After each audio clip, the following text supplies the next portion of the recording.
చుట్టోడి గింజలను ఎట్లా తయారు చేస్తాడో మేము కూడా ఆయన ఎక్కడెక్కడ ఉన్నా కానీ విసిరివేయబడ్డ ఆయన యొక్క ఆనవాళ్ళన్నింటినీ కూడా ఒక దగ్గరికి జమ చేస్తాం, తప్పకుండా గ్రంథీకరిస్తాం, చరిత్రలోకి రికార్డు చేస్తాం. తప్పకుండా మాకు సాధ్యమైనంత వరకు కూడా పరిశోధన చేసి ప్రజల యొక్క సహకారంతో తప్పకుండా దాన్ని వెలుగులోకి తీసుకొస్తాం. సార్, ముఖ్యంగా ఈరోజు ఈ ప్రశ్న ఆక్షేపణీయమైనప్పటికీ కూడా ఈరోజు ఒక యోధుడు లేకపోతే ఒక గొప్ప నాయకుడు మన కళ్ళ ముందు అలా ఆవిష్కృతం కాగానే ఆ నాయకునికి కులాన్ని ఆపాదిస్తున్నటువంటి పరిస్థితులు మనం చూస్తున్నాం. అయితే ఈ పండుగ సాయన్న చరిత్ర కూడా దానికి అతీతమేం కాదు. అయితే ఒక కులానికి కానీ లేకపోతే ఒక వర్గానికి కానీ పండుగ సాయాన్ని ఆపాదించడం అనేటటువంటిది ఎంతవరకు సమంజసమని భావిస్తున్నారు? అదే దురదృష్టం అండి.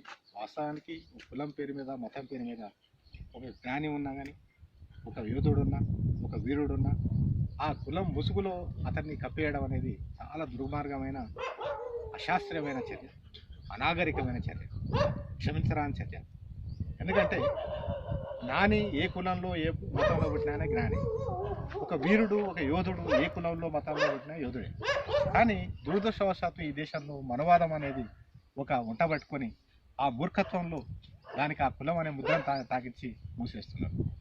ఈరోజు ఇక్కడ పండగ సాయన్న, అక్కడ గొల్ల నాగన్న, తాత మియాసాబ్, ఇట్లా పెద్ద పెద్ద యోధులు ప్రజల పక్షాన్ని నిలబడి పోరాటం చేసి, అప్పటి రాజులు, అప్పటి నిరంకుశ నిజాంకు వ్యతిరేకంగా పోరాటం చేసిన ఇట్లాంటి యోధులను మనం కాపాడుకోవాల్సిన అవసరం ఉంది, వాళ్ళని స్మరించుకోవాల్సిన అవసరం ఉంది. ఎందుకంటే ప్రజల పక్షాన వాళ్ళ ప్రాణాలను త్యాగం చేసి, కనీసం మన కులాన్ని, మన యొక్క మూర్ఖత్వాన్ని త్యాగం చేసి వాళ్ళను తెలుసుకోవడంలో, వాళ్ళ యొక్క వీరోచితమైన పోరాటాన్ని, వారి యొక్క త్యాగ నిరతిని మనం అభినందించడంలో తప్పే ఉంది.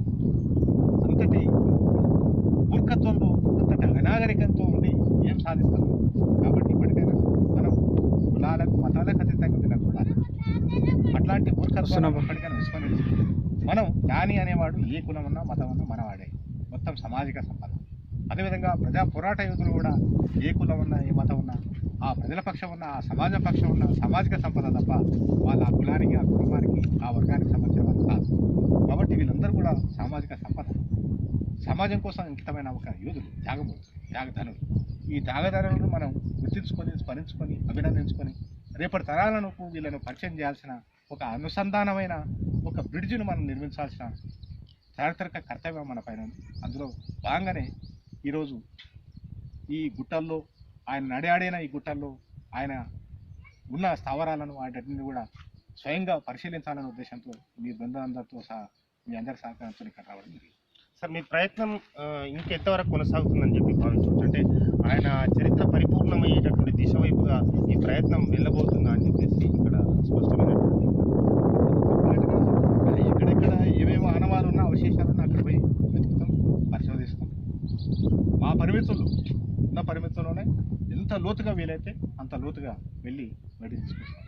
తప్పకుండా త్వరలోనే పూర్తి స్థాయిలో ఒక గ్రంథ రూపంలో తీసుకొచ్చి ఈ తెలంగాణ సమాజానికి, అదేవిధంగా బాబునారు మట్టిలో పుట్టిన ఈ మాణిక్యాలను రేపటి బయటి ప్రపంచానికి కూడా పరిచయం చేస్తామని చెప్పి సంపూర్ణమైన విశ్వాసాన్ని వ్యక్తం. Thank you so much sir.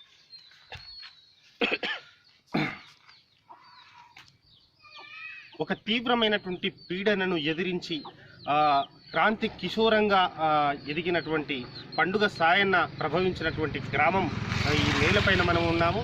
అయితే ఈ నేల పరిమళాలను విశ్వ పరివ్యాప్తం చేయడానికి నేను ప్రయత్నం చేస్తానని చెప్పేసి బెక్కెం జనార్దన్ గారు చెప్తున్నారు. అయితే ఇలాంటి అద్భుతమైనటువంటి యోధుల, వీరుల గాథలను బయటికి తెచ్చేటటువంటి క్రమంలో బెక్కెం జనార్దన్ గారు లాంటి ఎంతోమందికి, అంటే ఇలాంటి ప్రయత్నాలు చేసినటువంటి వారికి టీఎస్ న్యూస్ ఖచ్చితంగా తమ సపోర్ట్ తెలియజేస్తుంది. అయితే ముఖ్యంగా ఈ పౌర సమాజం కానీ, అటు ప్రభుత్వాల కానీ, లేకపోతే ప్రజాప్రతినిధుల సపోర్టు కూడా ఈ ప్రయత్నంలో భాగం కావాలని చెప్పేసి ఆకాంక్షిస్తుంది టీఎస్ న్యూస్. ఇది ఇవాల్టి ప్రత్యేక కార్యక్రమం.